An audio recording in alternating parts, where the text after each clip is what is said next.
check, I'ma run it up. Yeah, I do a lot, still ain't done enough. Never lose, should've had better luck. I'ma wake him up from a slumber. Money ain't nothing but a thing, and the level ain't nothing but a number. Life ain't nothing but a game. Level up, never lose, should've had better luck. Tryna see a check, I'ma run it up. Yeah, I do a lot, still ain't done enough. Waking up meant that he gave me a chance and I'm rolling the dice. I do it all, living like I'm trying to go for the platinum trophy in life. Who can you call? Really nobody, so you should just follow me on your device. And know if she chillin' with me, then it's bound to be chemical X and the sugar and spice. Game in the system, but game is the hobby. I'm probably cocky, but hot as wasabi. I mean, if it's beef, then you know where to find me. My niggas is ready and so is my body. You should be running and telling your posse and what's in the speakers and what's in your potty. And she trying to kick it, but this ain't karate. Just keep that shit down while I'm watching Tsunami.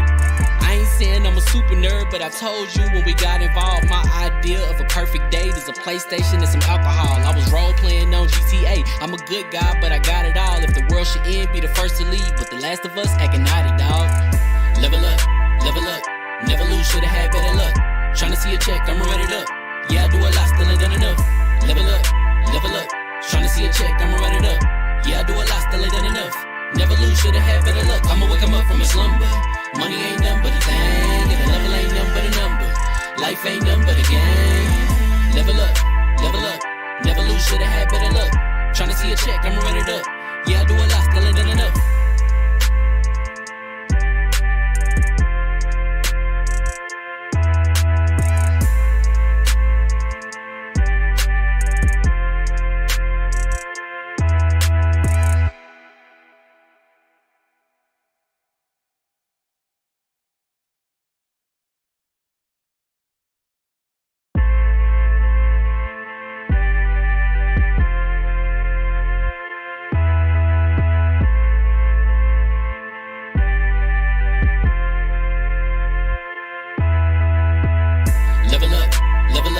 Never lose, should've had better luck.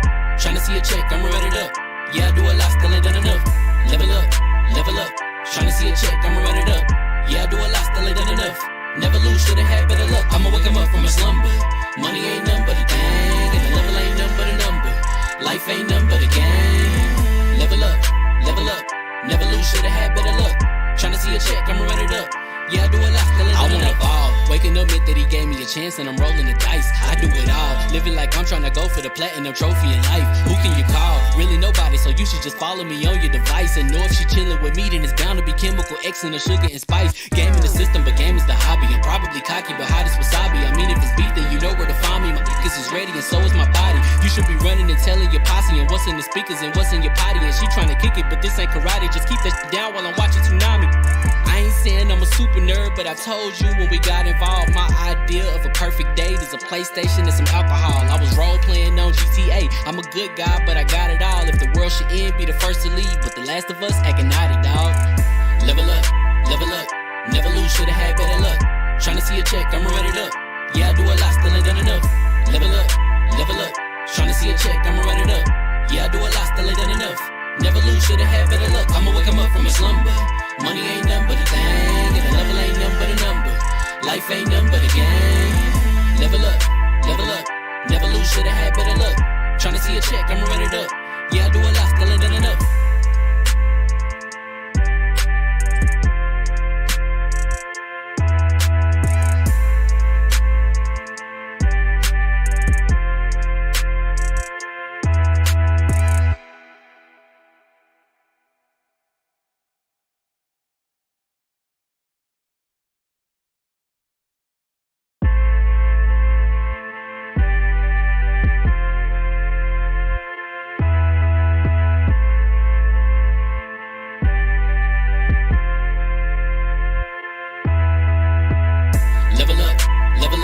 Never lose, should've had better luck.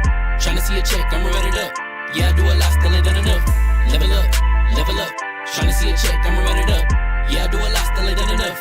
Never lose, should've had better luck. I'ma wake him up from a slumber. Money ain't nothing but a thing, and the level ain't nothing but a number. Life ain't nothing but a game. Level up.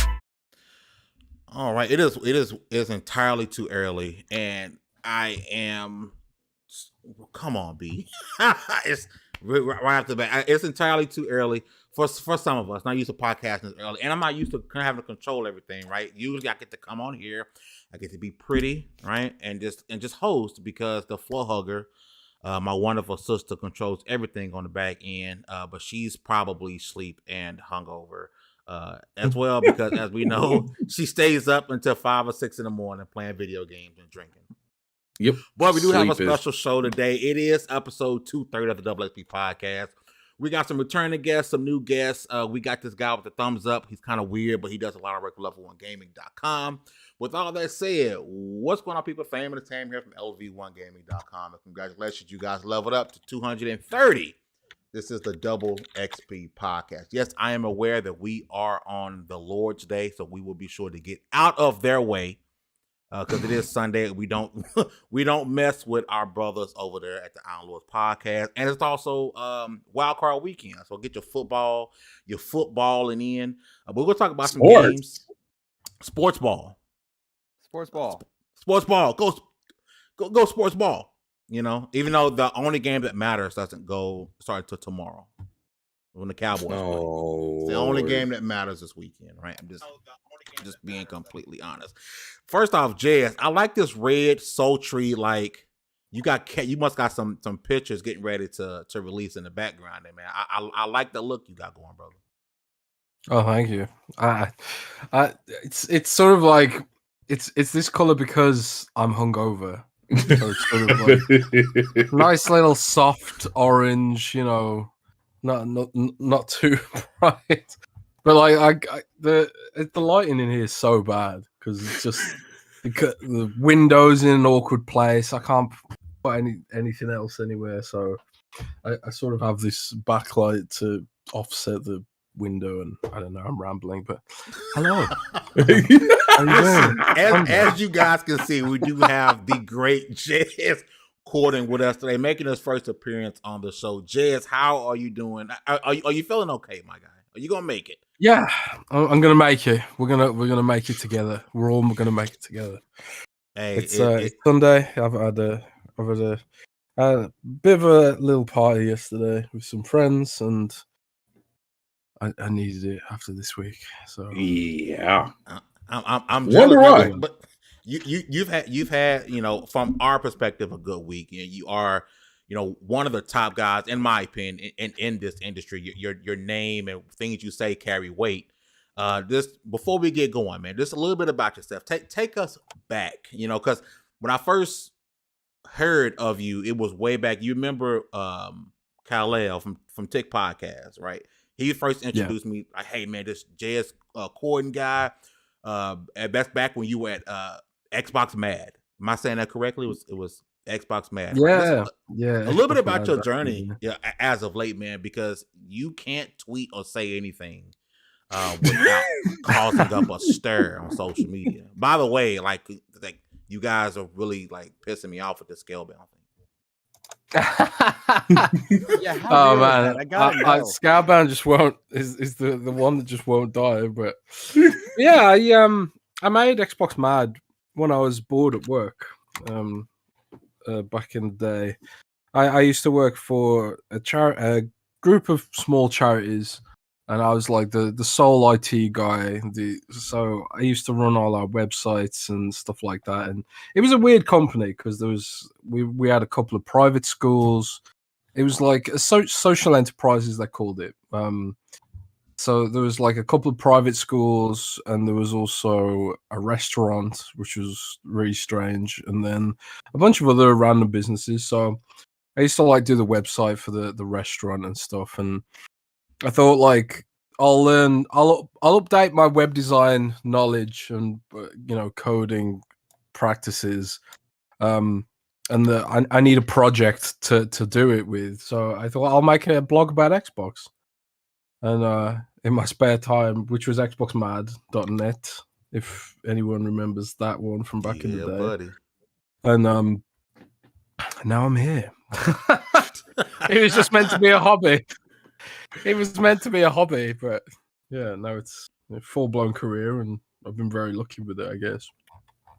Hey man, I'm happy. I was talking to we had Nick, special Nick on from Xbox Era, and I told him, you know, his podcast and the Xbox 2, back when I used to live closer to work, like that's what I would listen to. You know, I'd listen to Xbox Era at work, and then sometimes I would walk home because it was so close. and you guys just go live at that time. It was so perfect, and I would walk home listening to your podcast, man. So what the content you're doing is fantastic, man. And we've DM'd before, and you've kind of given me some advice that I've taken hold of. So I really appreciate you coming out and rocking with us today. With hangover and all, I really appreciate you coming out with us today. And next up, we got I appreciate inviting me on. The Xbox Expansion Podcast. My brother Luke is back. There's no tornadoes in Texas causing me to stop this podcast today. So we're going to have a full-blown podcast with you, Luke. How you doing today, brother? Man, I'm good. Honored to be joining you guys this morning. 2023 started off great as far as XEP content, Xbox content. I'm seeing so many of my friends in the podcast community lift their own products up while I'm trying to do the same, and rising tides lift all boats. It's been a good few weeks, man. How are you guys doing? You know what? I'm living. I made the mistake of falling into FOMO and picking up Pokemon. And I'm out there trying to catch them all. Baby. I'm trying to catch them all. Speaking of Pokemon, Jess, was that a Pokemon mug? Yes, it is. It is a Pokemon mug. Buddy. It is. I recognize official merchandise anyway. from. Yes, you do. But man, it's all sort of like rubbed off here, which is kind of annoying because it was that Pokemon is stuck. But, yeah. Whatever Pokemon's in that ball is not getting out. It's not coming out. Last but not least, my brother from another mother, the communication director at level1gamer.com, who's always in someone's DMs, who's always emailing someone. Baron J67, what's going on, Chief? Just out here bothering people, moving and shaking, bumping elbows, especially now with the what's. And but things are good. It's early. I haven't had coffee, but I did have some water. I'm on my second bottle of water, so I'm winning. Hydrated, baby. Yeah, hydration is key, folks. Went to bed early for this.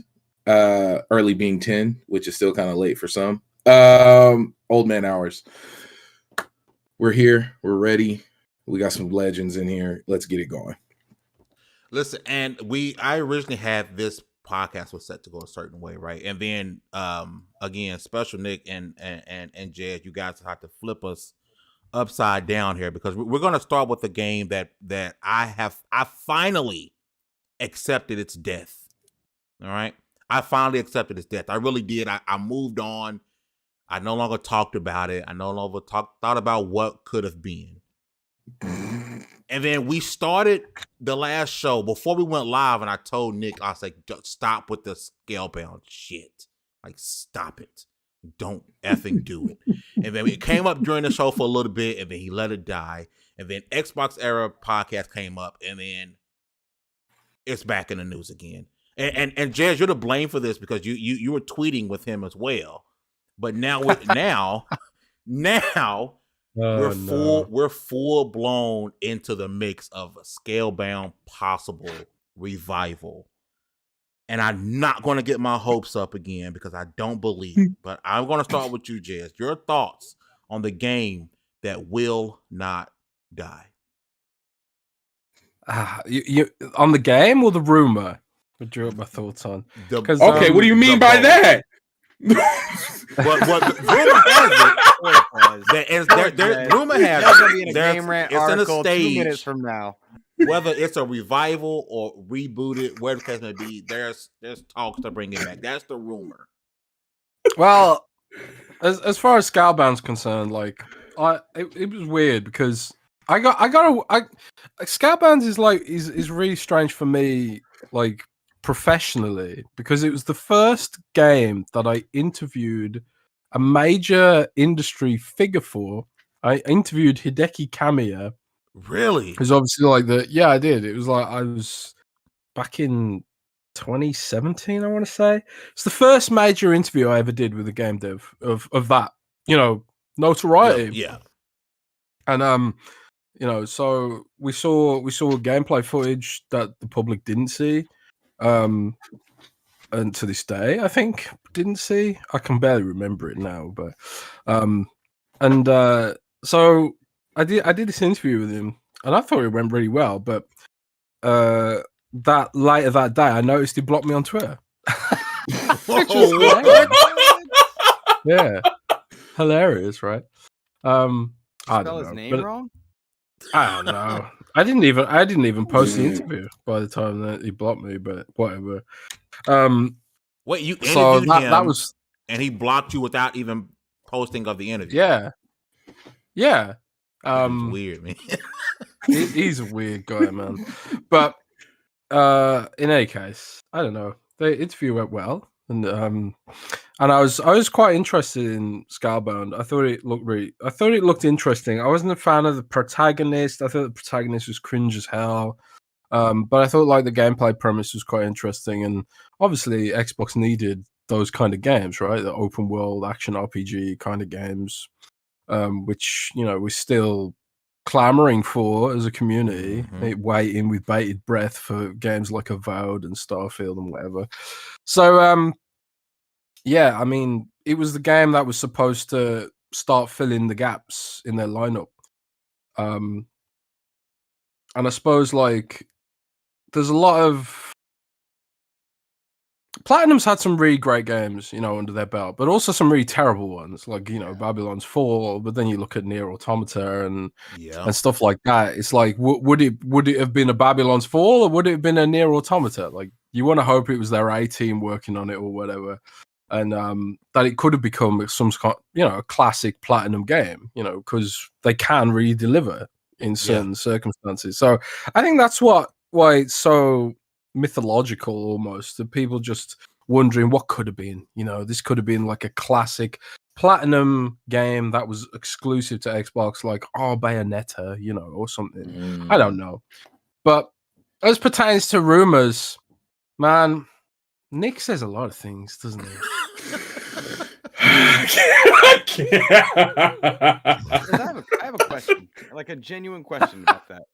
Amidst people that are insiders and have insider knowledge, do you ever feel, even amongst friends, do you ever feel like a rivalry, even a good-natured one, to like compete or like, hey, you know this, but I know that? Does that ever pop up in your mind? Not really, because I'm the best. Okay. I like it. During the last podcast, we kind of talked about that insider life a little bit, and Nick said, "Hey, I don't feel guilty or bad about doing it, because if I don't post it, someone else is going to post it. It's just the nature of the beast." But I love the confidence, Jez. Hey, Luke, can you turn your mic up just a little bit, brother? Yeah, man. How's that? Is that a little better? Yep. Mic sound good. You sound good. But no, Jez, I love the confidence, man. I just I'm rivalry is what he said, who else does it? but nah, it's fun, it's fun. For me, it's nerve-wracking, because it's sort of like the difference between me being able to pay my bills and not being able to pay my bills these days, in this economy. And when I said before the show that it had been a rough week, and it wasn't anything to do with leaking stuff necessarily, but you look at the media landscape and there's layoffs going on, advertising revenues down, and all that kind of stuff. So because Windows Central, we're part of a bigger corporation, right? Future PLC, and they own PC Gamer and Games Radar, who are much bigger sites than Windows Central. So oftentimes, like I kind of feel like I'm fighting for visibility, not just outside the company, but inside the company as well. It's like, don't lay me off, because we're a small part of their overall operation, right? So I do feel there's no like quotas or anything. I don't get paid per click or anything like that, but there is this sort of maybe self-imposed pressure to some degree, where I feel like I need to be as relevant as possible. Like I feel less pressure outside the company than I do inside the company. I just like, it's because we used to be independent, right? And then our company sold to Future. The owners rode off into the sunset on their golden yacht and left us, adrift in this sort of alien corporate landscape that none of us really had any, experience dealing with, just being completely frank and honest about it. So Yeah, so I feel a lot of pressure from my company to deliver self-imposedly. Like they're not saying like, "Oh God, you got to do 10 leaks this month or something." It's almost like my own brain telling me you've got to deliver or you're going to get laid off. You know, I've never really been told anything like that, but you just don't know. You don't know what they're thinking, really. They say, "Oh, everything's going to be fine this quarter," and then they throw you a curveball and it's like, "Oh, your budget's cut now," and it's like you just don't really know. You know, this is the lack of knowledge, and I fill in the lack of knowledge with fear. You know, so that's my mentality for when it comes to leaking stuff. It's like Microsoft doesn't pay my bills. Game devs don't pay my bills. I'm not here to do marketing for them. And this information gets out there, you know, and it does become a case of like, well, it's either me or it's someone else. And, you know, Nick's trying to grow his brand and his company as well. And, you know, you got other guys out there, you're trying to be relevant and stuff. But there's never shred of nastiness. Like, I respect everyone who's in that kind of space. You know, I speak to Jeff Grubb and Tom Henderson and Nick. You know, we always like me and Nick and Rand and Xbox here. We always have this like banter back and forth, but it is just banter. You know, I don't know if it's you know the British Australian kind of thing. I don't know, but it's all in good fun. You know, I love Nick. He's a great guy, and you know, I speak to Tom Henderson quite a lot in DMs here and there, and no, there's never any bad blood, and it's like Luke said earlier, you know, rising tide lifts all ships or whatever that you do. Professional writer, I can't remember exactly, but you know, it's everyone supports each other. You know, since I've been in the Xbox community, that's what it's been. Everyone supporting each other. I can't remember any beef we ever had with anyone ever. Really, it's always just been everyone supporting each other. It's great. You know, I'd rather be in the Xbox community than any other video game community. Put it that way. Okay, man. And listen, man, just keep you, Nick, Jeff, Rand, keep leaking because you guys are giving us content.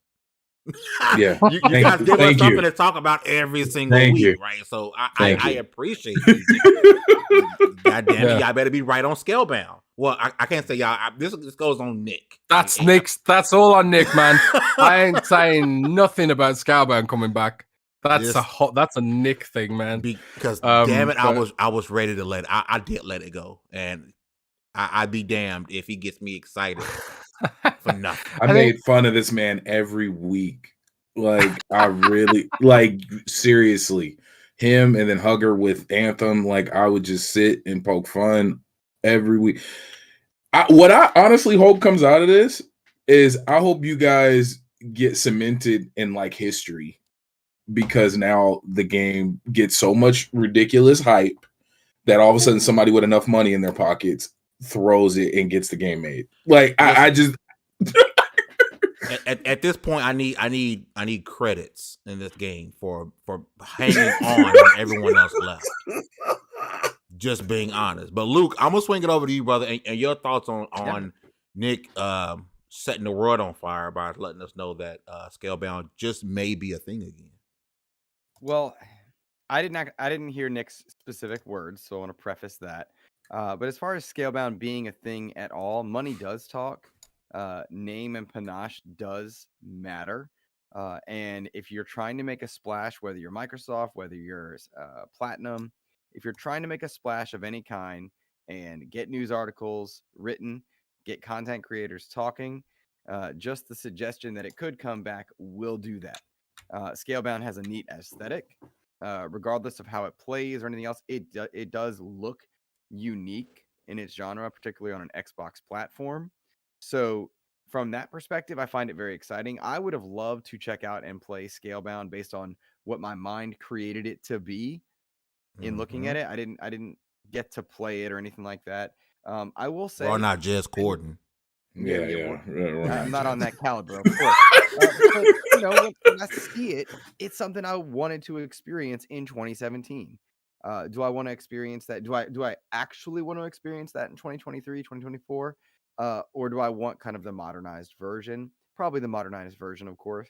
Hideki Kamiya says a lot of stuff, man, and he is a weird guy. A lot of it not healthy.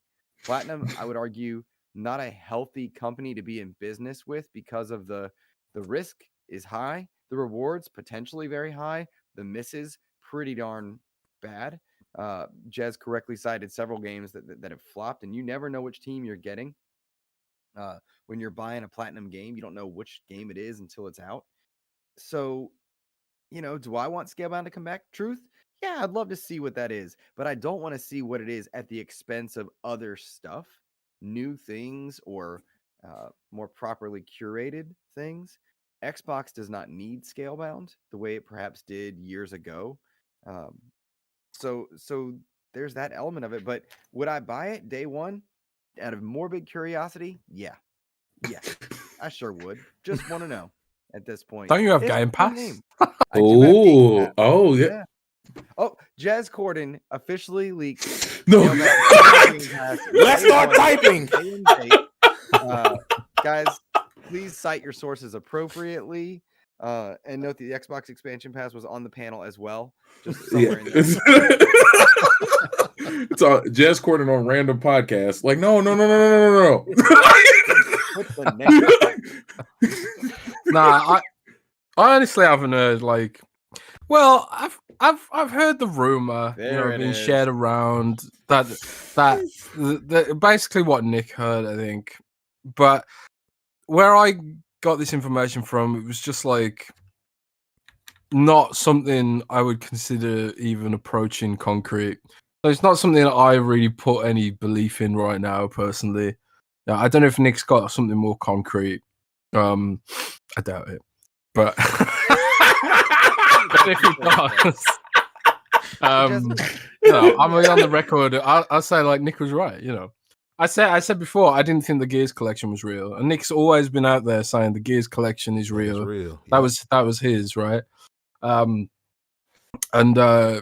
that becomes true, I kind of thought like on a long enough timeline they probably would make a Gears collection, but like I like asked around the source and they're like, don't know about that.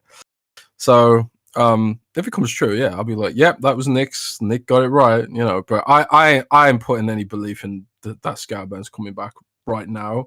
But things always change when you get new information, right? Well, I didn't know for sure. Like we talked about like the Xbox Developer Direct back in December, me and Rand did, but I didn't know for sure it was a thing until literally this week. When I leaked it.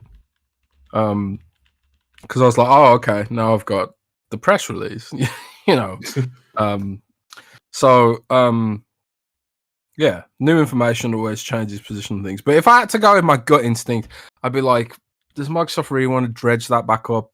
I mean, it'd be kind of like a sort of, it'd be kind of like a cool thing in a way for them to be like, yeah, we've worked out a way to move this forward, and they do need Japanese games, and Luke said like that maybe they need Scalebound less than they did in the past, but I think that they could always use more games, in the pipeline, because you never know what's going to get delayed, you never know what's going to flop.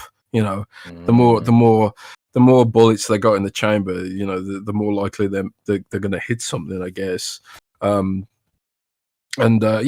doesn't have cash to burn on this kind of stuff, but you want to believe that this could be something that actually hits. So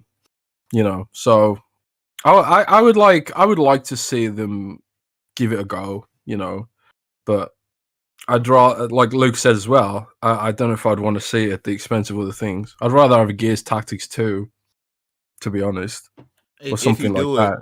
If you do it, in my opinion, take out that multiplayer aspect of it. Even though that was, I at the time I thought about it and excited for it. I'm like, it just seemed like that was part of the and I'm no insider. I'm no Jez Corden, but it seemed like part of the issue was they were a little bit too overly ambitious with the title, and you're trying to build a pretty significant multiplayer aspect into that game. I think if maybe that had been completely eliminated, they may have had an easier time. Depending on how big of the scope of the game was. I think multiplayer just seemed like it was unnecessary for this style of game. Your instincts are correct, because what I heard was that the project ultimately fell apart because it was overambitious. They'd never worked with Unreal Engine before.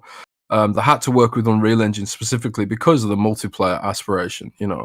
Their in-house engine doesn't support it in the same way or something like that. So it just became like it was almost mandated that Xbox games have multiplayer back when this was commissioned. You all remember Fable Legends, right? Yep. That was that game in its alpha beta form or whatever it was. Yeah. That was game designed by policy. They were just like, everything's got a multiplayer now, and I heard that the rules put in place were by our mate Phil Harrison, who destroyed Stadia. So the Reaper. So the Reaper, the Grim Reaper. So this is what I heard. I don't have anything concrete to back that up either. It's just sort of one of them industry kind of rumors and stuff. But if it's true about the project being overambitious, I mean, it makes sense, because I don't think Platinum's ever made a game on that scale with Unreal Engine and stuff. But maybe Unreal Engine 5, the new iteration, lends itself better to the kind of game they want to make. Because one of the things I also heard about Unreal Engine, and I ain't a dev, so I don't know how true or false some of this stuff is, but I heard that Unreal Engine sort of struggled with continuous open world streaming, which is why, like Gears 5, for example, when you're traveling around on the little sailboat thing, there's just these huge gates which sort of block you, and you open the huge gates and it's loading the next bit of the area. Yeah. So, but the Unreal Engine 5 supposedly fixes that or iterates on that problem. So, I don't know. Because, like, if you are building a game where you can fly a dragon, you can't really have huge gates everywhere to block your dragon, right? Kind of defeats the point of the freedom of flight, right? Yeah. So, I don't know. We'll just try and see, but I don't believe it. Personally, I don't believe it. I'll put a stamp on, as of right now, with the information I've got. I don't believe that Scalebound's coming back. All right, who knows, man? Crazier things have happened. For all three of you, then, we've seen eclectic game creators before. I mean, very niche game creators, Suda, Kojima, etc. But Hideki Kamiya has a habit of agitating people in a public space. And I'm curious if that makes working with him dangerous for Microsoft or another first-party element. Am I overemphasizing that or overreading into it? Do you guys think that's a thing? Or is it just a matter of money talks? I'll go first. I think in today's world, I would say it's not. It is that big of an issue, especially because of how public he does it. Like you get shut down on. Didn't he get shut down on Twitter, basically being considered like a bot because he was blocking too many people. So that is not. I mean, I guess you could pull it and sell the angle of like the bad boy gaming industry, but outside of that,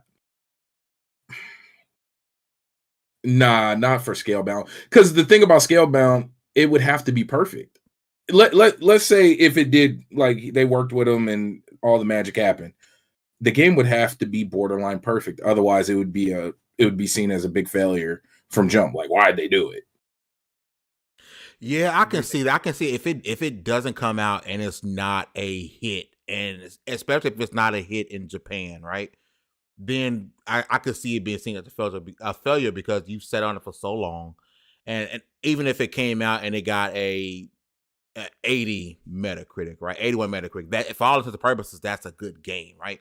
But did it capture the audience that you were looking to capture with this style of game, which is if you look at the Xbox portfolio of titles that they have and titles that we common folk, not Jazz, know that are coming, Um, that's the gap that they have, right? You don't really have anything that's pointing towards the Japanese audience. You're working on building a relationship by bringing over the personas, by bringing over the Yakuza series, right? You're working on that, but you don't have anything in house that can attract that Blue audience, Dragon. right?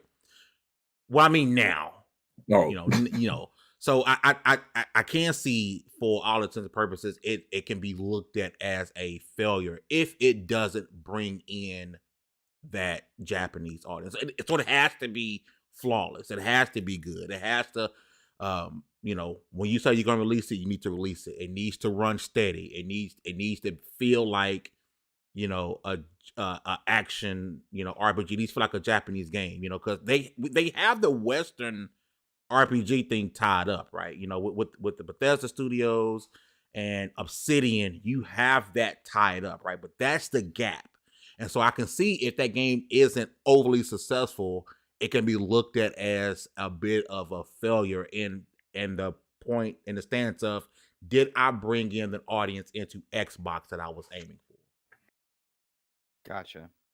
That makes I hope sense. that makes sense. I'm rambling a little bit. Sorry. You're not rambling. No. I would not have seen Scalebound as a game to get Japanese audiences in. It didn't feel like that to me. It felt like a game for American audiences that was Japanese influenced. Mm. That was how I interpreted it. But that's the thing with Scalebound, is because we don't have it and very few have played whatever it was, we've all projected an idea onto it. And now it's this nebulous thing that no matter what it becomes, if not ever enough. anything, it can't be what you Won't be dreamed. enough. Right. Completely accurate, yeah. Which is why we need to just let it die. I think that's why people won't let it die, because of what Luke said. That, like, people have imagined it into something grander than it possibly could ever be. And I think that's where the risk in reviving it comes in. It's like, imagine if you cancel the project, you recommission it again, and then you cancel it again. Like, it's like massive risk in terms of optics. Like, what the hell are you doing, Microsoft, kind of thing? If they cancel it, commission it, and then it's another Crackdown 3, just like a really bad, rough, low budget kind of game that or stretches its budget and doesn't deliver, on any of the sort of the baggage that it's got. Like, the game's just the project there's so much baggage attached to that IP now. I think it'd be such a massive risk unless Platinum the last years built a prototype that's just so amazing that Microsoft couldn't say no or something. I don't know. But for me, it's just like nah. I don't believe it. I don't think even Microsoft's that crazy. But I'm with Iron Mike in the chat. He says, bring back Quantum Break or something. At this point, I would be more excited to bring back Quantum Break than Scale. Because Quantum Break, take out all the movie show stuff, right? If you're going to bring it back, just give us the game. And I enjoyed Quantum Break. I thought Quantum Break was a really good game. I don't know why people, when I saw Control for the first time, I was like, oh, this is Quantum Break. People gave me crap for that. I would be happy as I'll get out to get another Quantum Break. I thought it was a good game. I just think you take out all the TV show stuff and you put some marketing behind it, and I think you got a hit on a sequel. But I don't. Especially after the success of Control. Yeah. Quantum Break was asked to do something that it shouldn't have been asked to do, and that was carry the mindset of what this new TV gaming hybrid would be into the new generation. And it competently was a good game, but the pressure of carrying the Xbox One, carrying the new mindset, and then admittedly having a bad ending leaves a bad taste in your mouth. And there are a lot of reasons to look back on it for anybody that's experienced it and say, missed the mark, moving on. And the proof of concept does show up in games like Control. And you're like, oh, that could have been, right? I would love to see Quantum Break make a return. Again, I don't mean to overuse the statement, but not at the expense of some things. But Quantum Break is an IP that really could prove itself if done right, handled right. The question that I have is, could you bring back Quantum Break in a world where you're needing to partner with Crystal Dynamics to make Perfect Dark? You're needing to partner with this studio to make this game. There's a lot of, are you making your own games or are you not with Microsoft specifically? And proof is in the pudding. We haven't seen this. This is conceptual. This is stuff that outside looking in, we just don't know. But once I see that Microsoft first party quality start to reveal itself with kind of the new generation of games, then I'll feel more confident in saying, you know what, make Quantum Break. You know what, take the risk on a Scalebound style game. But right now, I'm just not sure where we're at as far as first party developed games that are risky. And I'm gonna say this because I said it during the last podcast, right? Until I'm proven otherwise, I am in the firm belief that Crystal Dynamics is just in a holding place until Microsoft is able to buy them. I'm sorry. I don't care what anyone says. I feel like they're just there in a holding place. So when I see Crystal Dynamics, until I'm proven otherwise, I'm like, yeah, that's first party. It's my first party studio, right? But no, I totally get what you're saying. Yeah, it feels like they would have been a Microsoft studio had the Activision Blizzard deal. Was Embracer the bottom, right? Embracer the bottom just to hold on to them for Microsoft until this Activision Blizzard thing, which we'll talk about later in the show until that's over. And that's just my running theory that they're just a placeholder. It just that studio makes too much sense to be with Microsoft, even though it does feel like a natural fit. Everyone hates the Avengers. But I had a lot of fun. I'm just saying. Listen, we spent almost 40 minutes talking about a game that does not ever exist because of Special Nick of Xbox Era. So thank you, Nick. After he was with us for 2 hours, well, if you include post show 3 hours, you're still part of the conversation here on Sunday because you and your room member. Shout out to the chat. Darth Stubbs is in the building. I appreciate you guys coming through and rocking with us. We're gonna shift, and we're gonna talk I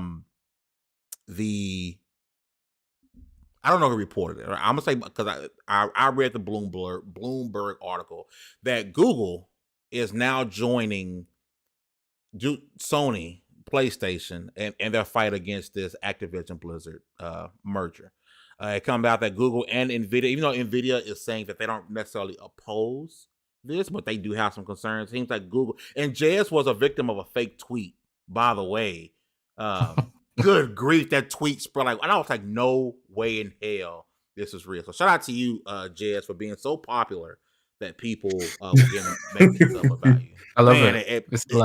It must be nice and suck to be you sometimes because even one has to share something with your name on it and it looks to be real. But Google has joined the fight with Sony against Microsoft.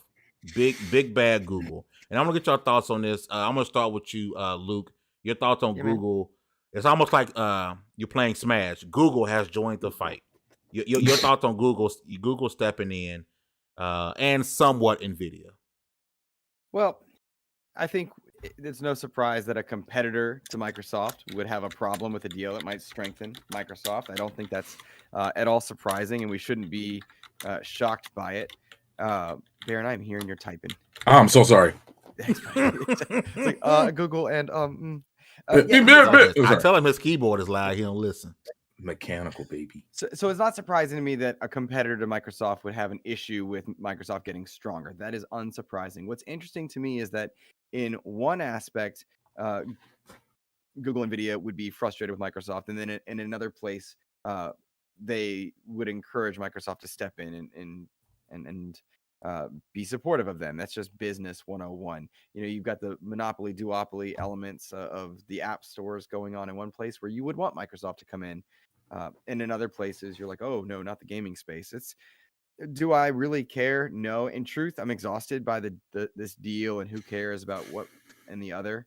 I'm ready for it to be done or not. If I'm being honest with you, none of it surprises me at this point. Like, okay, competitor upset. Okay, fair. Oh, you're telling me Sony doesn't want it to happen? Okay, makes sense. Nvidia, that didn't make sense. Like that part was like, oh, no, they didn't say that. They didn't say that. I'm just over it.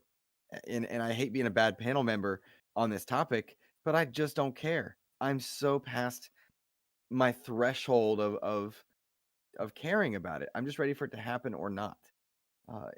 That's where I'm at on it, and I hate being a bad pedal member and not have something more articulate to say about it. That's what I got. No, dude. No, I totally get it. It is one of those things where it's like, oh, what now? But I think what makes it significant is this is the first time we actually hear of someone else besides Sony. Because before it was just, hey, company A, company B, company C, company D released a statement, right? But you don't necessarily know who the companies were. So I guess my point is it does make it a bit significant when you actually find out who those key players are. And then for Google, I mean, you shut down Stadia, so I know you're not fighting to have Call of Duty on the Ouya, like a dead platform, right? But Jez, I'm gonna swing it over to you, man. With Google, and I am a fan of Google. I use Google products. I'm an Android user, but they, along with Nvidia, even though again Nvidia is saying it's not really opposed it, but they have concerns about Microsoft buying Activision Blizzard. I think the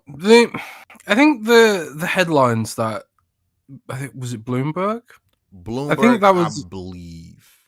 Yeah, it was Bloomberg or Forbes or whoever broke that story. I'm pretty sure it was Bloomberg. I feel like they used a very loaded headline where they're joining the fight against it or whatever, but that's like the impression they kind of put out there. Because that's not really what's happened here. It's like the regulators have asked industry leaders to comment, so it's not like Google's going out there and suing.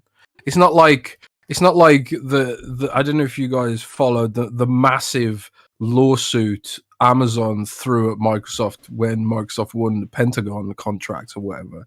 That was like going back and forth for years, where Amazon was like, oh god, Microsoft shouldn't get this contract because it was unfairly awarded, blah blah blah. It's not like Google's doing that. That's a fight, against it. The Google's not suing to block the deal. They're just commenting on it as per their ask. And of course they're gonna, like Luke says, of course they're not gonna be thrilled to bits about it, because it'll strengthen Microsoft's position, especially on mobile. Because there's this whole rumor that Microsoft wants to make its own app store for mobile phones, because it smelled the blood in the water in the EU, where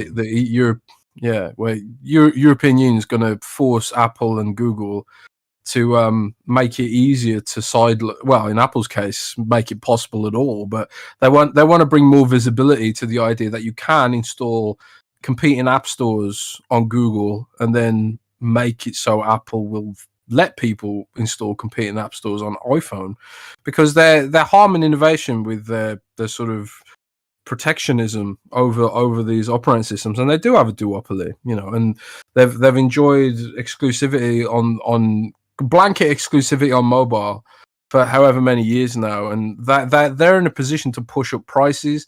They're in a position to push harmful games like gambling and gacha and all these kind of things, where Microsoft could potentially come in and offer an alternative and be like, well, here's an app store that doesn't do gambling games, and here's an app store that is offers premium games on mobile, which is something Google and Apple don't really bother to do. They don't really try to do that.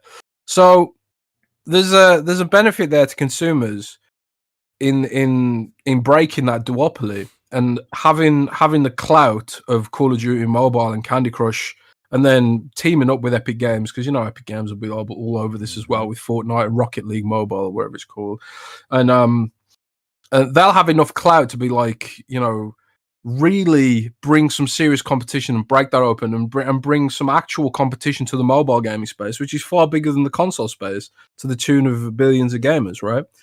But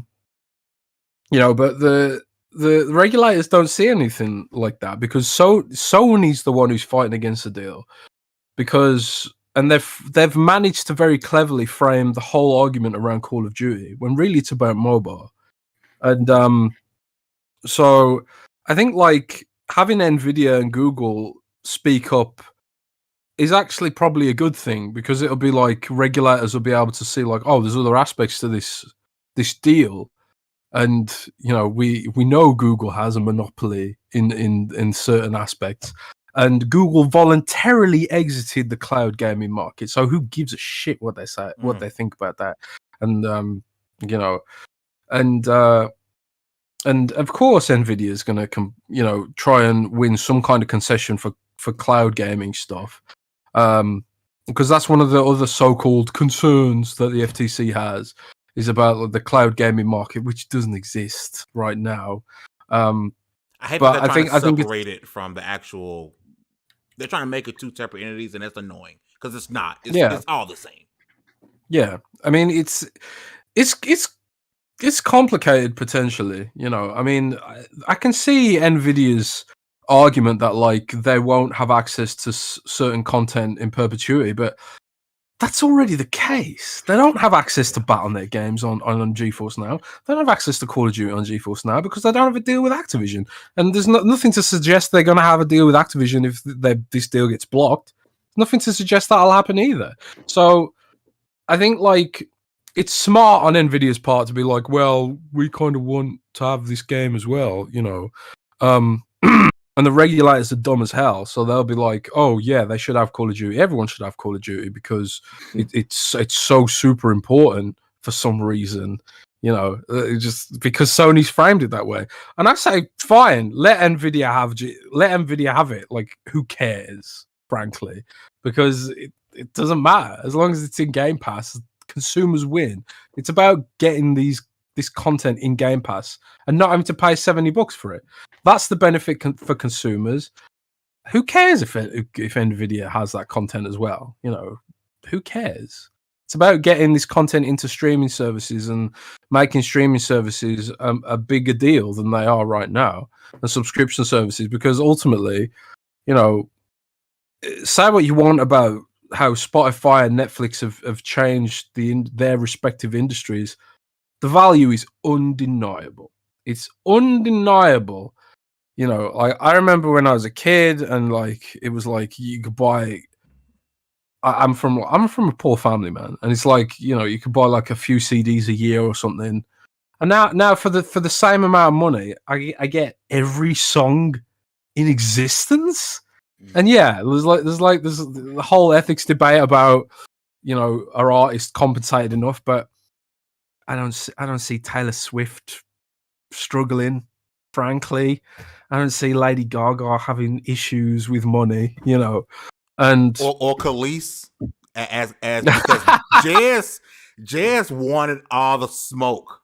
Because even I know better. You don't say anything that can be perceived as negative towards Beyonce. And Jazz, whether he was drunk on his ass, I don't know. I was drunk.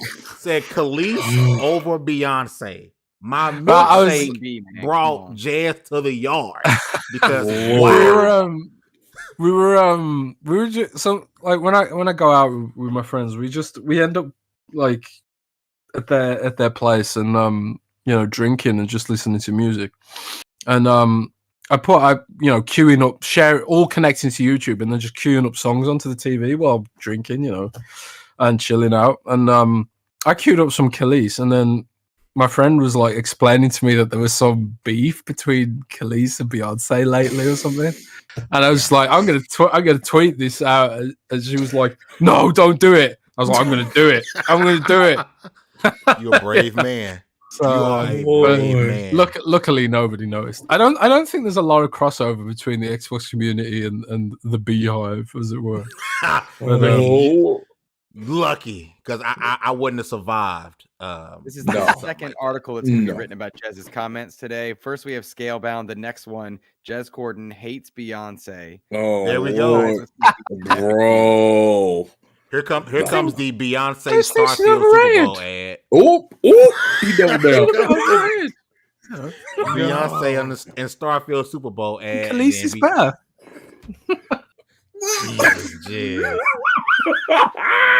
Look, and I'm not here. I refuse to get caught. They got him. They got him. Beehive sniping them already. All you hear is buzz. You had a good Nah, run. I just thought I'd close my blind, but that was good comedic timing. I suppose. But B, So, like, man, it's I getting want to. dark in there. Hey man, it still looks good, man. I love the light. But B, I'm gonna switch to you, man. Cause we've talked about this a lot, and then I think one aspect of the people, I don't know if it's willfully forget about this Activision Blizzard thing is King. King is king, right? The mobile side of this thing is where I really see, Jez talked about it a lot, where Google will have an issue, right? Candy Crush is ridiculous, but go ahead, bro. Yeah, okay. So I make this point all the time. Most people, in the Twitter world, we get caught up and we think we're the majority. No, most people still game on their phone. Like that is like my wife. She actually plays way more games than me, technically, because she's constantly playing games on her phone. So it's just the idea of grabbing the owner of Candy Crush, that in my opinion was the bigger win, because there's more people who most likely, I don't know the numbers, but it's safe to assume that play Candy Crush than just about any other game that we could talk about. And that I would take that bet any day. The idea of grabbing that. Now, I didn't know that there was talks about a potential, the rumor of creating a store. That's even huger. Like creating a store and then owning the biggest mobile game out there that's not Rage. No, but we're not promoting Rage Shadow. You said it, but no, but look, you said it, but no, but I just think the mobile aspect is, even outside of knowing that they're trying to create a store, the games alone, that, and then I thought that was the biggest aspect. That was going to be the biggest pickup, was the King, and it was all being foreshadowed by Call of Duty.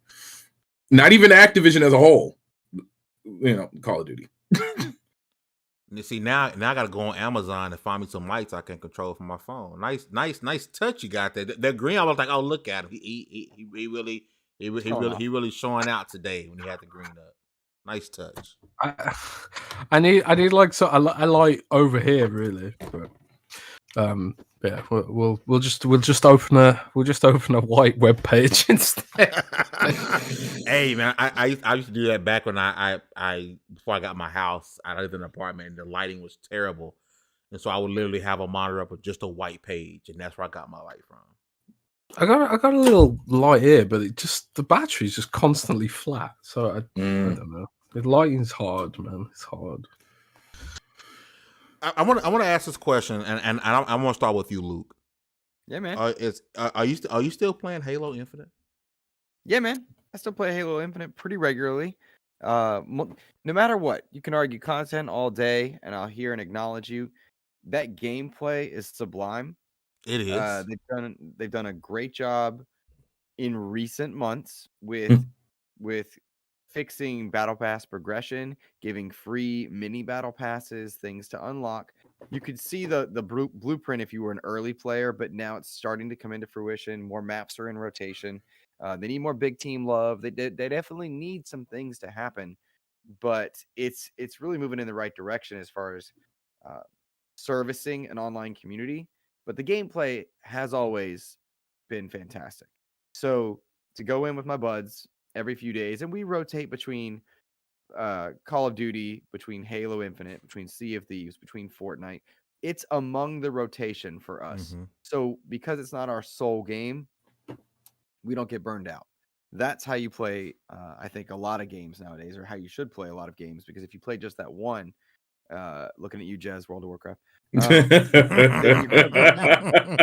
Dragon Floyd. So I really am enjoying Halo Infinite.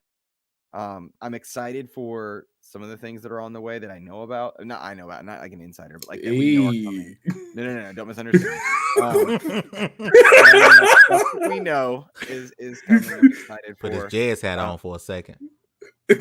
Yeah, the stuff that I hear is because I interview a lot of people, and then immediately I can go confirm it if I'm like, "Hey guys, have you heard?" And they're like, "Psh, everybody knows that." Okay, just checking. But yeah, really, I'm enjoying it, knowing full well that it does need more. Sure. The reason I bring it up, not too long ago, we finally, it seemed like the rumor of the BR, the rumored BR type, the rumor of a rumor, right? That's getting ridiculous, right? Damn it, this rumor culture, Jess Corden. The rumor of this BR being rumored not to be on the Slipspace engine, because there was a lot of talk that the Slipspace engine may have been a big part of the reason why this game ran into so many issues at launch and at post launch, right? Going outwards, we're looking 2023 and beyond. Now that we're knowing, okay, they're all going to start on the Slipspace engine. This rumored BR title might be a thing. Are you 10 toes down? Do you believe that Halo Infinite moving forward, it's gonna turn into the game that everyone hoped it would be?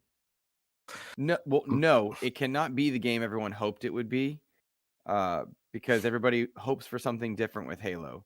Halo has expectations on it that not a lot of games have. It's got to nail single player campaign. It's got to nail multiplayer campaign. It's got to nail PvE. It's got to nail Forge. It's got to nail multiplayer. It's got to nail multiplayer competitive. You got to have big team competitive. You got to have big team social.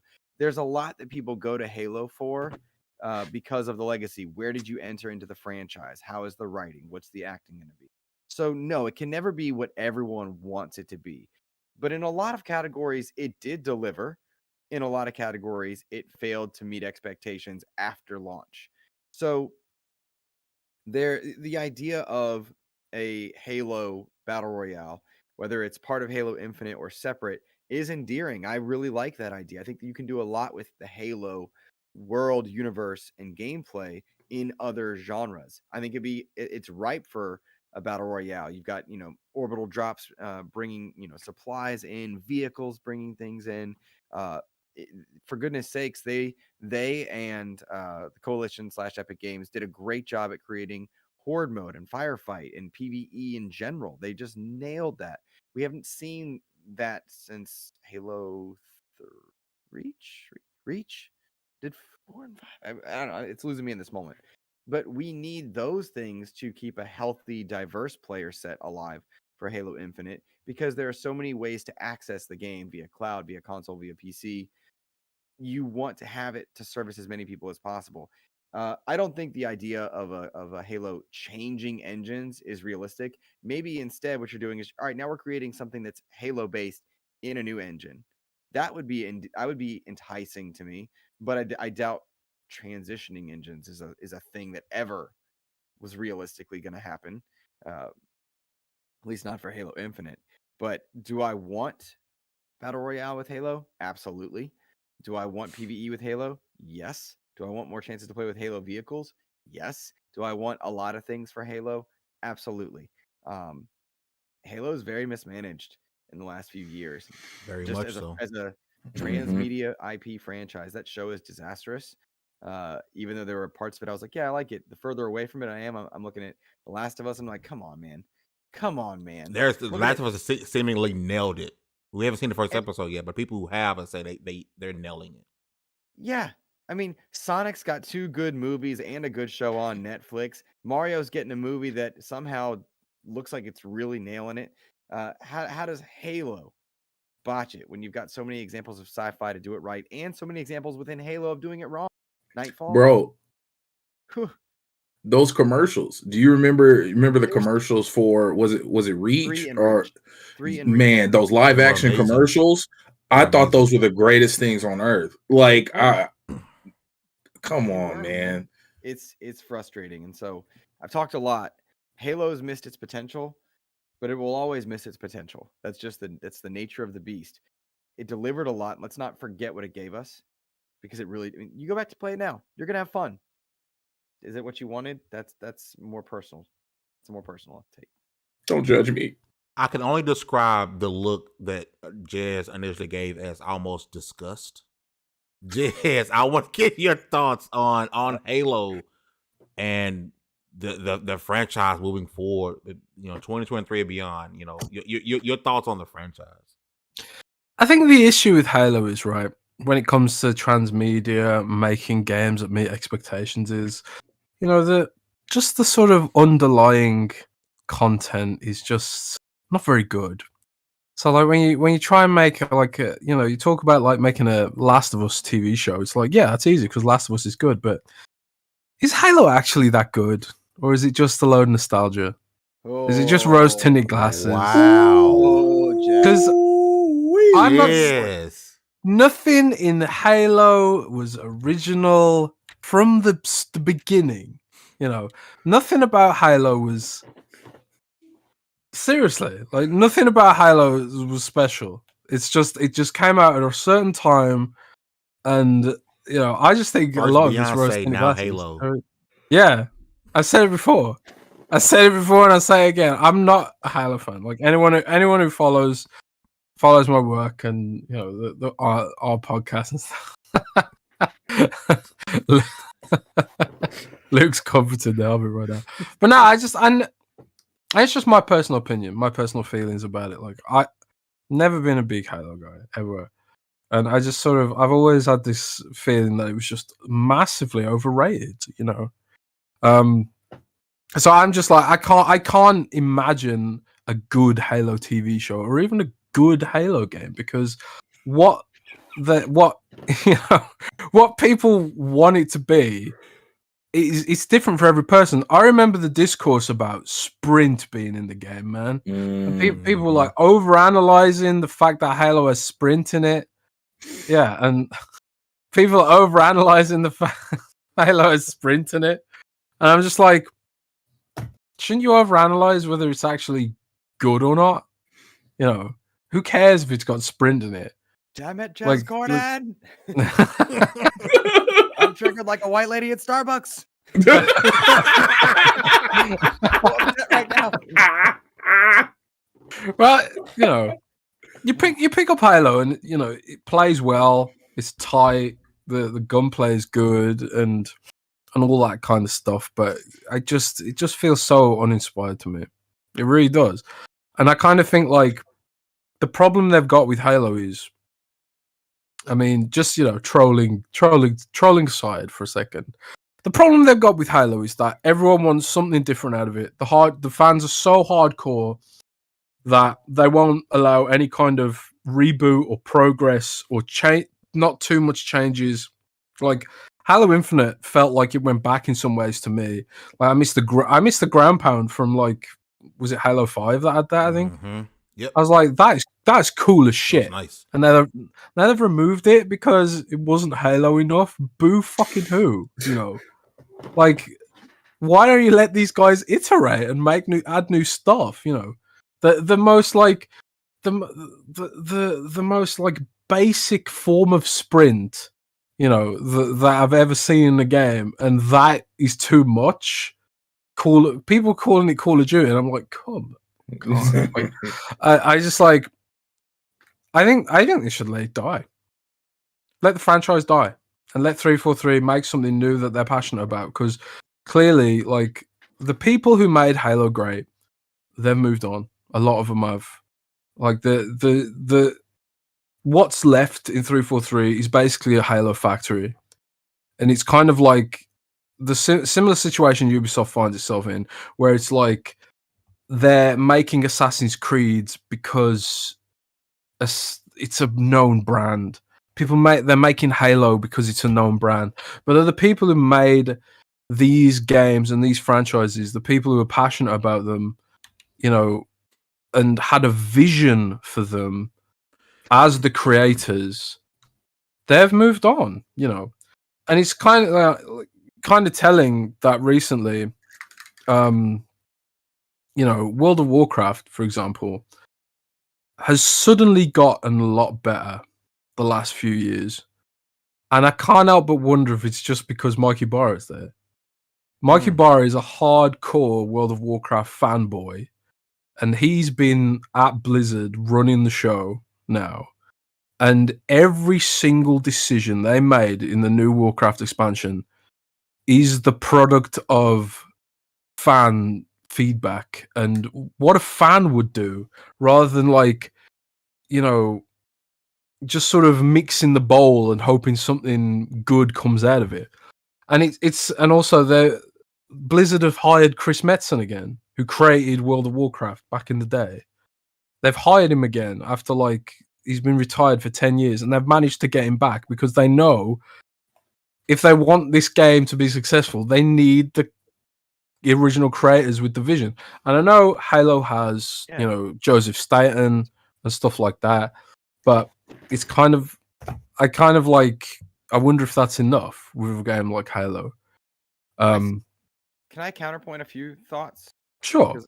Because I agree with a lot of what Jez says about bringing in the right people to steward it, fans of the franchise that are involved. Halo, I think, got too big in a time where Microsoft was desperate to get something to work.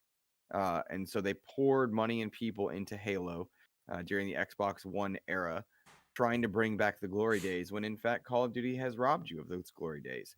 Halo 4 was near immaculate. You go back to it, it did magic on an Xbox 360. Halo 5 did a lot of what you were asking for, Jez, in modernizing things, but people pushed back on it because it didn't feel unique or special. And I would agree with that. I don't think it felt like a Halo game. I don't think it felt good enough. Maybe that's why I liked it. Halo 5 multiplayer is probably after like Halo 2, maybe. Like Halo 5. I really liked Halo 5 multiplayer. I feel like it's gone backwards. I don't know that it's gone backwards, but I definitely like a lot of elements. But that single player did not feel like Halo. I think the single player sucked, definitely. Yeah. But they had other elements that were, I think, good, like mantling and such. But either way, I digress. There's a lot that Halo needs to do to streamline what it, reduce its scope. It's got a problem that a lot of AAA titles and franchises have. The scope is too big for the output, too big, too expensive, and trying to accomplish too many things to please too many people at one time. We were talking prior to recording about not necessarily AA games, but knowing your worth and whatnot. If Callisto had reduced its scope and been more in line with something like Evil West, more people were happy with it, less expectations. Not in the same sense, not one-to-one, I should say, but if Halo reduces its scope and focuses a bit more, gets content out faster, knows what it wants to be, I think you've got a recipe there. Infinite's clearly a foundation, and that if you're going to have a foundation that's as solid as Halo Infinite is, you need to build on it a lot faster. In all the genres, I think they've done a lot to regenerate goodwill lately, but I would really like to see what Jez is talking about as far as bringing in fans to do something. The question is, where are you bringing in fans? Are you bringing them in from the competitive side? Because I could give a shit about it. Like, I don't care about what you're I don't play competitive, right? Like, I don't care about HCS. It's fun to get Twitch drops. It's fun to watch because they're good, but like, I don't care. I want good stuff for the masses that people want to play. Where are the cross-core armor customizations? That shouldn't take as long as it is. Why can't I have Marcus Phoenix armor in Halo Infinite? Why can't I have Sea of Thieves inspired liveries on my Warthog? Why can't I have other things that make a video game fun? That's the stuff that they need to do, and bring back that fan servicey Halo stuff. Just make it happen. Like there's an old SNL clip with Keenan. Fix it. Just fix it and do it faster. Fix it. So yeah, I battle too when it comes to Halo. It makes me mad. But I don't think it needs to die. I don't think it needs to die. I think that's a stressed comment, which I'm not in that camp for. Nah, I'm trolling. I just mean like I wouldn't care if it died, But I think one of the issues I've heard with regards to Halo as an IP is that they are really precious about things like you talk about Sea of Thieves liveries and stuff, and they're afraid of pissing off fans by doing that and doing things that aren't Halo enough, and I think that's the kind of the cross media, the cross franchise stuff, kind of what you need in this kind of to bring in new players, because younger people kind of expect that, Jez, didn't they go free to play, Jez, just to kind of bring in that audience, that Fortnite style audience, where free to play and then we can do a bunch of cool stuff around it? But the support just ain't there. If you want to go free to play, you've got to have a live service in place, and you've got to have an attention grabbing plan in place. I'm seeing Overwatch struggle with this at the moment now as well. Overwatch doesn't seem to have had a real plan in place for its live service either. You know, they've released a new, and the second season of Overwatch is just awful. It's terrible, and it kind of feels like, oh god, they're Halo Infiniting my favorite shooter. You know, so yeah. Microsoft is It's a verb. protecting its IP the way that they are with Halo. That's a huge misstep, because think about, and I've said this on a lot of podcasts, so if anyone's hearing it again and again, sorry. But one of my favorite aspects of Forza Horizon 4 was the Halo mission, right? Why Yeah. is this next expansion not me driving on a Hot Wheels track through a battle on Sea of Thieves or running from a Brumac in an armadillo? Why am I not playing Halo Infinite with Marcus Phoenix skins? When we saw in Gears 5 those 2 Halo Reach characters, why didn't we get more of that? That's the coolest stuff. In Sea of Thieves, if you had played Battletoads, suddenly you had Battletoads on your ship. That's cool. That cross-pollination is important. Like, I should be able to see Microsoft pride in their games cross-platform. It's not breaking single player. I'm not going through Halo Infinite's campaign as Marcus Phoenix, but why can't I have Gears-inspired armor, COG armor in there? Why not? If Infection is going to be a mode in Halo Infinite, do we want to throw in a few Swarm just for kicks on Forge? Why not? Let the video game be a video game. If you're worried about the hardcore all the time, for Halo specifically, the hardcore is aging. And to the well-made point of making it go free to play to service new gamers, let it service new gamers. Fortnite does it well. They do the best. I hate this. The best metaverse of any game or anything. You can play with Master Chief, Spider-Man, Tom Holland's Spider-Man, and Kratos all in one match while Rick and Morty are shooting at you from a hill. Are we still having fun? Is the gameplay still there? Yes. Who cares? Live and let live. Live and let live. The solution is obvious. Have a button in the settings. Hide metaverse skins. Oh, Yeah. Yes. If I can yeah. I can customize what color I fixed it. I like. You Why fixed can't I it. do that? There's no reason they can't do that. You know, because I don't know. This is it. It's like, where's the vision? You know, where is the vision? And I think Luke said something really interesting where he said, where's Microsoft's pride in its franchises? So we've always, Xbox fans for years have fantasized about a Forza kart racer which has, you know, different franchises in it, or like, you know, a MOBA or something. The only time they've dipped their toes into this is Killer Instinct, which not that many people play. The Arbiter, right? Yeah, the Arbiter and Battletoads, Ram from Gears of War, amazing. Like, Killer Instinct's the only one that celebrated Xbox's IP, and it's just like, you do that in Killer Instinct, you should be doing it in Halo Infinite, for God's sake. Yep. If you want Halo Infinite to be up there, with, you know, Fortnite and stuff, that has to be part of the equation. You know, and if a hardcore fans are offended by the insinuation of having non-law friendly stuff in Halo multiplayer, I'd argue it's already there. You know, I played like custom games in a Waffle House map the other night. Exactly, and there's already armor and skins and stuff that isn't totally law friendly. Like, since when was Master Chief a samurai, for God's sake? You know, Our cat ears. Yeah, Are the cat ears? Yeah, you've dipped your toes in. Now jump in. Microsoft always does this. They're so afraid of like the sort of microcosm and the pushback and stuff. I think they dip their toes in. They've got cat ears. Just jump in the pool, man. I think it's a bad way to function if you're afraid to piss off the 50-year-old Halo fan. You're not looking to progress the game. Yeah, you're not. To this day, I'm kind of irritated by a comment Rod Ferguson made about Gears. I think it was Gears 4.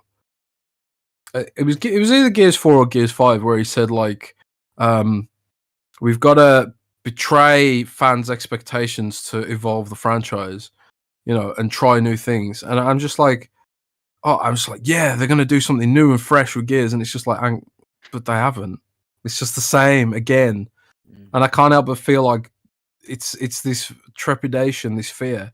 A lot of Microsoft's IPs, from like Gears of War to Halo Infinite, honestly, they need a Resident Evil 7 style revolution where it's just like, let's just completely flip this on its head.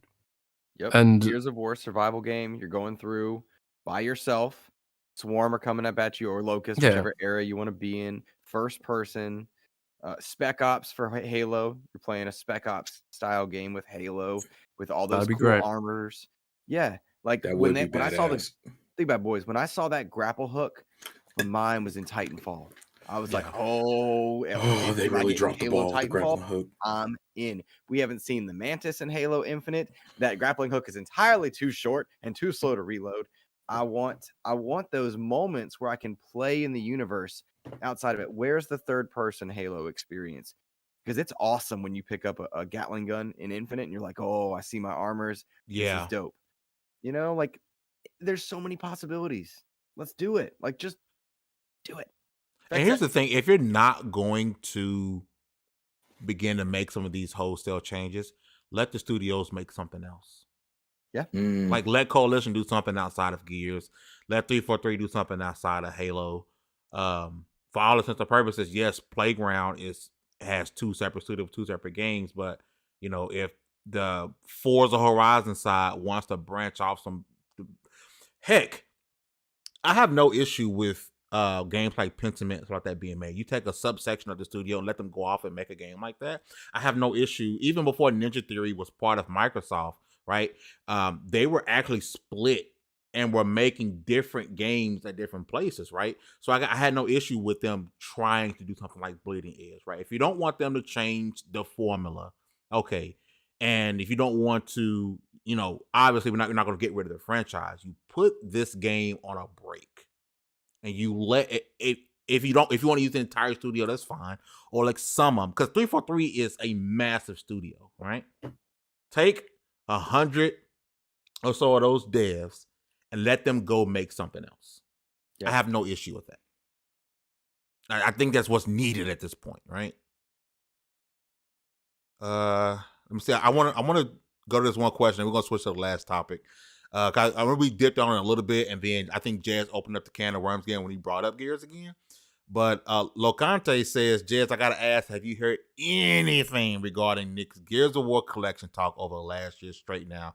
Or have you dug around? The Gears community needs hope aside from a card game, which I know that card game, between a card game and Oreos, a lot of people were upset.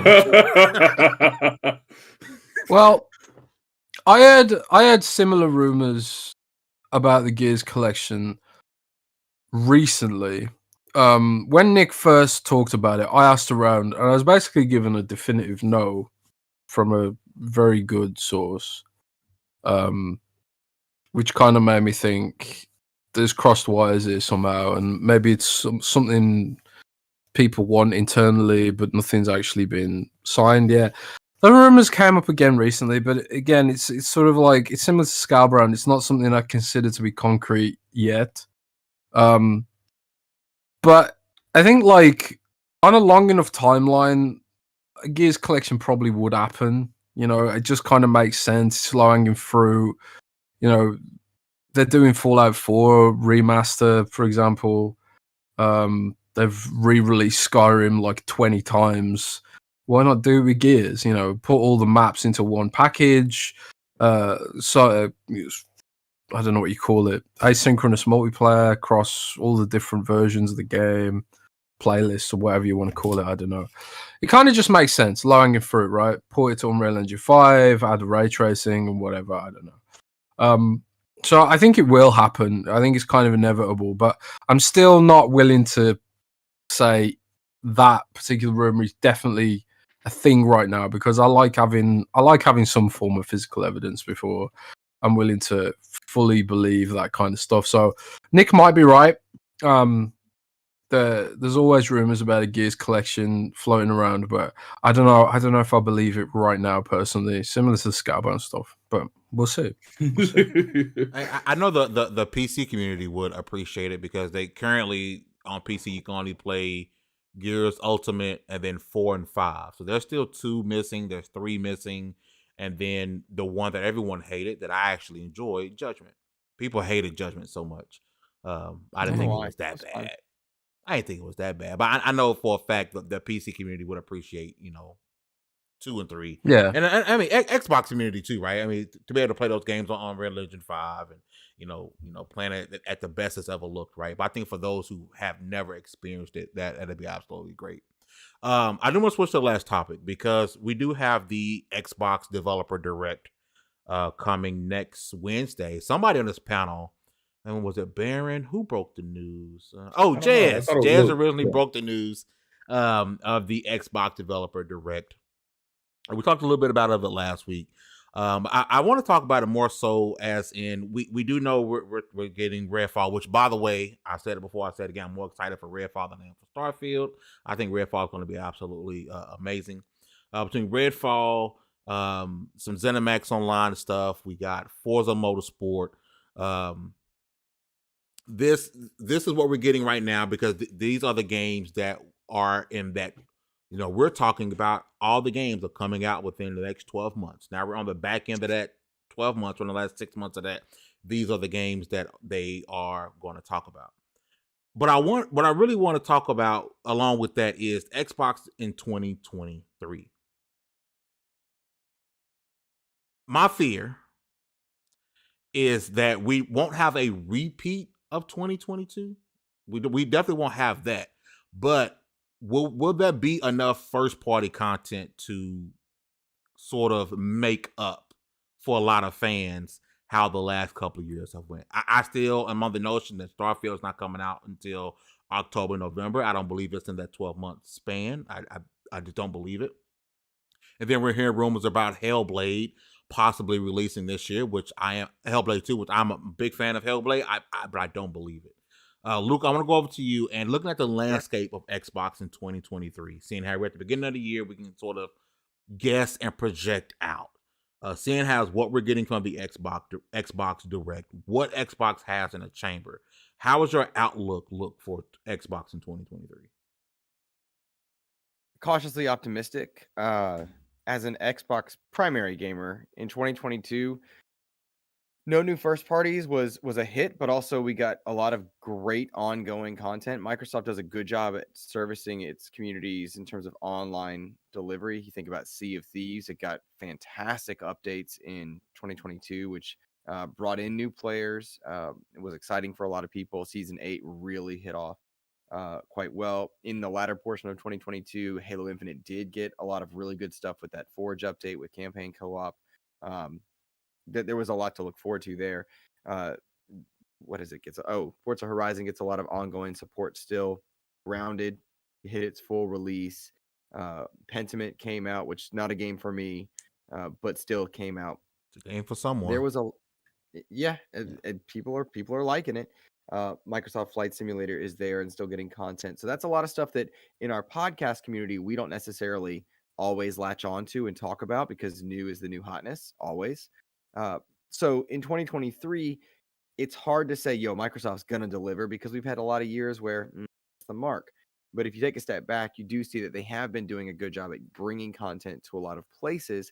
It's just never been that Ghost of Tsushima, God of War, Spider-Man level, which in theory, that's what Starfield is meant to be. That's what Redfall is meant to be. I was not high on Redfall at all until I saw recent gameplay with the gun mechanics and also heard that it's not a Left 4 Dead. Okay, yeah, because I like Left 4 Dead, but there's a lot. That genre is flooded right now if you look for it. Mm-hmm. And I'm not really interested in it. I'm excited for 2023 with Xbox for a lot of reasons. Redfall, Starfield, 2 big names there. The Halo Infinite content that's going to come. The second expansion for Forza Horizon. Forza Motorsport 8 is not a game that I'm interested in terms of simulation, but it is going to show a lot of the power behind the Series X, which will get people excited. Elder Scrolls Minecraft can live in a place that Lohr isn't necessarily interested in, but God bless. I'm curious what Sea of Thieves continues to bring to the table as it constantly evolves. What are you going to do with next-gen specific games that we don't know about? There's a lot to look forward to in 2023 with the known quantities. Microsoft's biggest failure right now has been delivery of new. And working against them is that we know a lot about their current slate. We know a lot about what they're working on. State of Decay 3, Fable, Avowed, Perfect Dark, Everwild, and you can just keep going. Indiana Jones, et cetera, et cetera, et cetera. They've got a lot. Show me the proof in the pudding in the first half of 2023. Show me the proof in the pudding, and then I can get hyped as a brand. As a content creator, I'm always going to have a lot to talk about. As a gamer, always a lot to play, because if they're not doing first party, they bring it with Game Pass. Right now, you can look forward to Wolong and Atomic Heart in the next 2 months on Game Pass. If you're not a weeb, and if you are, you're getting Persona 3 and 4, and a few other hit. Oh, Age of Empires is the end of this month, and then as gamers, just in general, we have Star Wars and what's the other one in March? Resident Evil 4. Dude, we're flooded with games. As far as Xbox, like, I'm not going to have a problem being an Xbox gamer this year, no matter what. No matter what.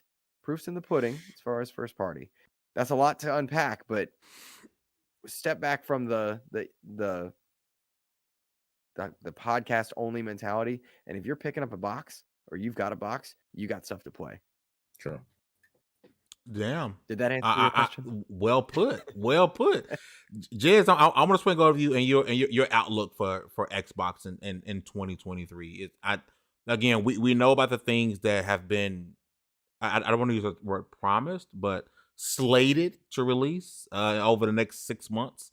But after that 6 months, how do you believe that we're looking as far as first party content? Well, I mean, I'm pretty, Redfall and Starfield are going to be doing the heavy lifting, right? I think with regards to anything that isn't, for the core, I guess.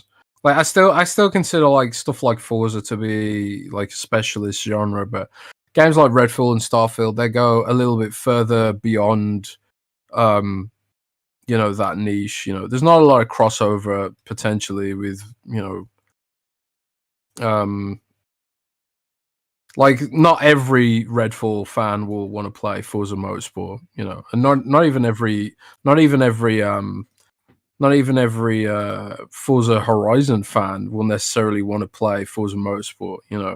It's quite a simulation racing is pretty niche, I would argue. Yeah.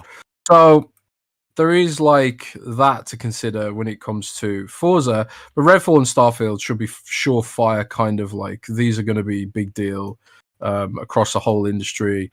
At least I think Starfield especially is going to be an event in gaming history, as long as they nail it. It could be terrible. It could be a broken mess and just disappoint everyone. Of course, after Cyberpunk, you kind of have to live in that sort of mentality, right? But I think that's why it's getting delayed multiple times, because Microsoft knows that this is the one game that absolutely has to deliver. It has to be a sort of a representative of a new era for Xbox, where we are starting to get these games deliver properly, and stuff's going to come on a more regular cadence and all that kind of stuff, because all of Xbox's problems revolve around, like, they nailed the hardware, they've nailed the system, they've nailed like a lot of the other stuff. The one issue it always comes back to is the cadence of new content, and Starfield has to be a representation of the fact that things are going to change from now on. So Starfield has to be perfect. I think I've been on the record as saying that I think Starfield could get delayed out of its target launch window of the first half of this year. I think we could see Starfield hit, in the fall, maybe even as late as November. And that's not based on anything other than pessimism and the fact that I know that they feel like they've got to nail it. That's not based on anything. That's not a leak, so don't take it like that. No, right no, with the them, investment. especially I'm with seeing you. how they're going to have a dedicated show for Starfield, I think that's right? And if it was supposedly set to release no later than June, if you're looking to have a show, and then now you're hearing rumors about an ad for the Super Bowl, I think with that and wanting to fulfill 2023, depending on if these other games that we know about, which I'm assuming are closer to 2024, 2025, the Hellblades, the Avowals, and stuff like that, I think it makes sense to push it back to the holiday year, because at the end of the day, there may not be a lot of competition there, depending on when the Spider-Man 2 is going to release, and the rumors that that Call of Duty may not be an actual new Call of Duty, but just a major DLC to what we got this previous year. There's a good opportunity that you push Starfield in a November. Yeah, a lot of people are gonna be upset, but it further pushes like, hey, this game won't fall into the bug festa category. It'll actually be great. I mean, just he said the right word, great. It has to be great. It can't be good. Like, Starfield can't be good. Starfield can't be an 82 Metacritic. In the grand scheme of things, yes, we're going to enjoy to play a good game. But I think as far as what we look at Xbox as moving forward, Starfield has to be great. It has to be winning awards. It has to be everything and then some. Otherwise, I think you're going to have a very pessimistic look on Xbox's future. Yeah. I mean, Todd Aaron himself said, he's feeling the pressure, like a different kind of pressure, because not only is it like a lot of pressure on him, because at the end of the day, he's known for these kind of experiences that are landmark events in gaming. So he's got to live up to Fallout, he's got to live up to Skyrim, he's got to live up to, Morrowind and Oblivion, he's got to live up to that legacy. But also he's carrying the weight on his shoulders of a very impatient Xbox community, and I think a lot of journalists and even probably entire companies have just written Xbox off as an entity.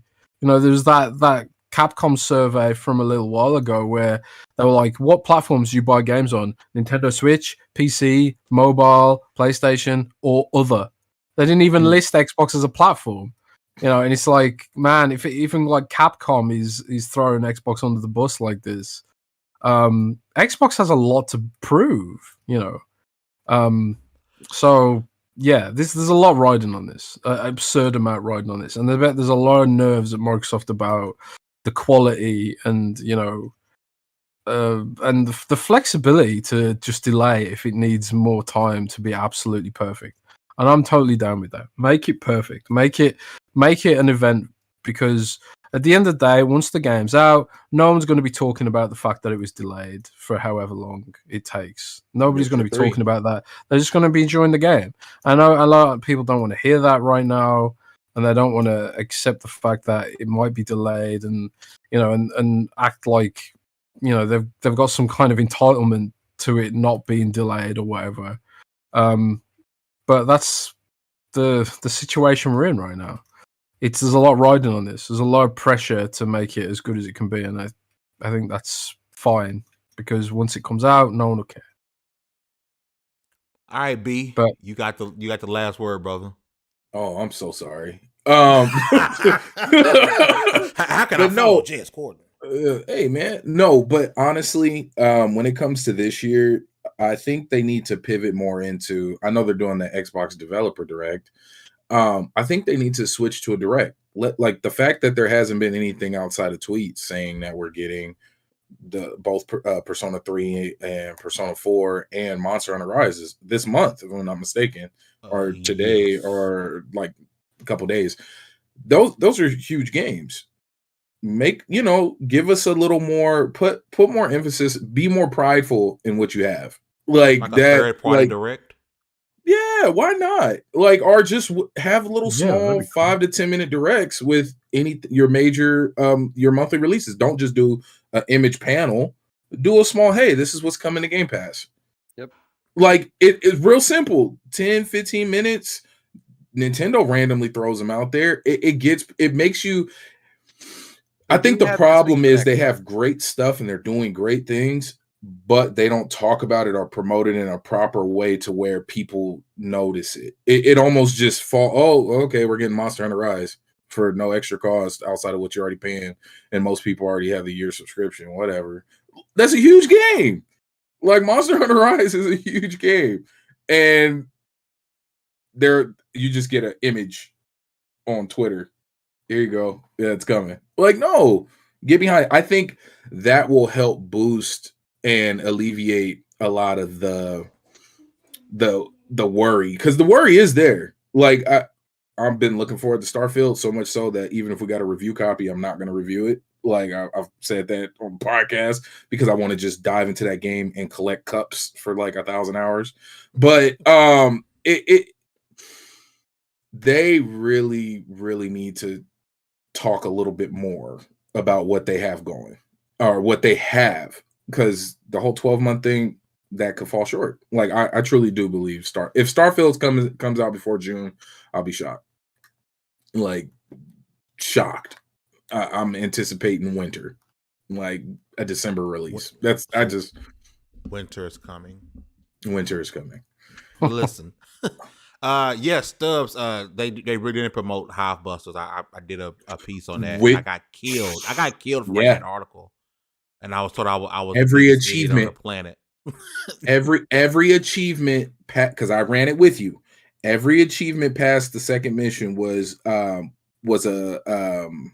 I can't believe I'm blanking. I'm clearly hungry. Rare. A rare achievement. It was a rare achievement. Every one of them. And from beginning to end. Like, from beginning to end. And what was crazy was probably most people didn't even know it was real. Like, what's Hive Busters? Like, there was actually pretty good. It was great. Hive was actually pretty good. It was just really short, but it was good. It was good. But listen, I want to give a big thank you, number one, to Luke for coming out and rocking with us again, man. It's always a hell of a time.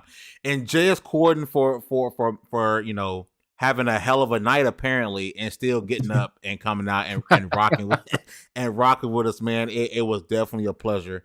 I have been a big fan, of your work, both written and the work you do on the Xbox 2 podcast. Again, you guys have made my work day and my walks home just that much more easier, every week. So I appreciate you guys coming through and rocking with us. It's been a hell of a day. It's been a hell of a Sunday. We're going to get out of everyone's way. We're going to get off of the Lord's Day, because we know good and well this is not our day. Hope you guys really enjoy.